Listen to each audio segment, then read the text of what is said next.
बच्चों को मोबाइल देखना हर परिवार के लिए एक विकट स्थिति बनती जा रही है। आज छोटे बच्चे जिस हिसाब से फोन का इस्तेमाल कर रहे हैं उसे देखकर आज हर पेरेंट चिंतित है और ये हाल सिर्फ हिंदुस्तान का ही नहीं बल्कि पूरी दुनिया का है। बच्चों का ज्यादा फोन देखने का ट्रेंड कोविड के बाद ज्यादा बढ़ा है। ऐसे समय में जब बच्चे घरों में बंद थे तो उनका बाहर जाकर खेलना लगभग पूरी तरह से छूट गया था, जिससे बच्चे अपना सारा समय मोबाइल फोन पर बिता रहे थे। अब ये उन बच्चों की आदत बन चुकी है। बच्चे बाहर खेलने की बजाय घरों में घुसकर मोबाइल फोन देखना और उस पर गेम्स खेलना ज्यादा पसंद कर रहे हैं। यही वजह है कि आज बच्चों को मोबाइल की वजह से कई समस्याओं का सामना करना पड़ रहा है। ज्यादा मोबाइल देखने से हमारे कई अंग प्रभावित होते हैं, जिसमें ब्रेन, आंखें और गर्दन का हिस्सा हथेलियां शामिल हैं। यही वजह है कि आज इनसे जुड़ी बीमारियां बच्चों में ज्यादा बढ़ रही हैं। हालिया रिसर्च ने साफ किया है कि मोबाइल देखने से बच्चों की आंखों की रोशनी पर काफी नकारात्मक असर पड़ रहा है और बच्चे मायोपिया के शिकार हो रहे हैं। इस अध्ययन में पता चला है कि 3 में से 1 बच्चे की आंखें फोन देखने से खराब हो रही हैं और उनकी दूरदृष्टि लगातार कमजोर हो रही है। चाइना की सुन यात सेन यूनिवर्सिटी के रिसर्चर्स ने इस अध्ययन में पाया कि कोविड लॉकडाउन के दौरान बच्चों को ज्यादा स्क्रीन पर समय बिताने से आंखों की रोशनी पर नकारात्मक प्रभाव पड़ा है। यही कारण है कि आज हर 3 में से 1 बच्चा दूर की चीजों को साफ देखने में असमर्थ है।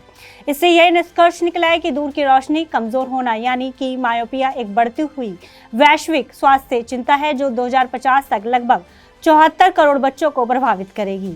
नजर कमजोर होने की सबसे अधिक दर एशिया में पाई गई है, जिसमें जापान में 85%, दक्षिण कोरिया में 73%, चीन और रूस में 40% बच्चे इससे प्रभावित पाए गए हैं, जबकि पराग्वे और युगांडा में दर काफी कम है, जो कि लगभग 1% के बराबर है। वहीं यूके, आयरलैंड और अमेरिका में ये दर 15% है। इस रिपोर्ट के मुताबिक पाया गया है कि 1990 से 2023 के बीच ये समस्या 3 गुना लगभग 36% तक बढ़ी है, लेकिन इसमें कोविड के बाद सबसे ज्यादा उछाल देखा गया है।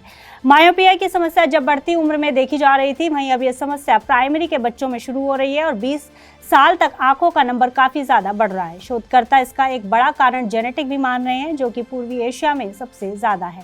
आंखों का नंबर बढ़ना बच्चों को विरासत में माता पिता से मिल रहा है। रिसर्चर्स का साथ ही कहना है कि कम उम्र में ही घंटों घंटों स्क्रीन पर ज्यादा ध्यान देने से आंखों की मांसपेशियों पर दबाव पड़ रहा है, जो मायोपिया को जन्म दे रहा है। वहीं जिन देशों में स्कूली शिक्षा लेट शुरू होती है, वहां इसकी दर कम है, एशिया के मुकाबले कम देखी जा रही है। इसलिए इस रिसर्च के मुताबिक 2050 तक ये स्थिति दुनिया भर के आधे से अधिक किशोरों को प्रभावित कर सकती है। वहीं इसकी दर महिलाओं में पुरुषों के मुकाबले ज्यादा है। मायोपिया के शुरुआती लक्षणों की बात करें तो इसमें बच्चों का शब्दों को पढ़ने में कठिनाई महसूस होना, स्कूल का ब्लैक बोर्ड भी ना पढ़ पाना, टीवी कंप्यूटर को करीब बैठकर देखना, मोबाइल और लैपटॉप की स्क्रीन को बिल्कुल चेहरे से लगाकर देखना, सिरदर्द की शिकायत होना, बार बार आंखें मलना, आंखें लाल होना और आंखों से पानी आना शामिल है।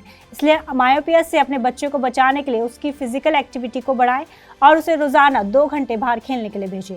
बच्चे का स्क्रीन टाइम कम करें। साथ ही सूरज की रोशनी में खेलने से बच्चों की आंखों पर जोर कम पड़ता है और बच्चों के लिए काफी फायदेमंद है। बच्चे का समय समय पर आई चेकअप जरूर करवाते रहें, चाहे उसकी आंखें सही हो या नहीं हो।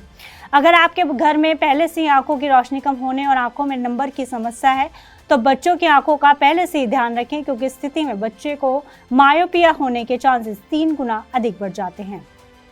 अगर बच्चे को चश्मा लग गया है तो सुनिश्चित करें कि वो चश्मा लगा कर रखे और समय समय पर उसका नंबर चेक करवाते रहें। फिलहाल इस खबर में इतना ही। आप अन्य खबरों के लिए देखते रहिए GV9 भारतवर्ष।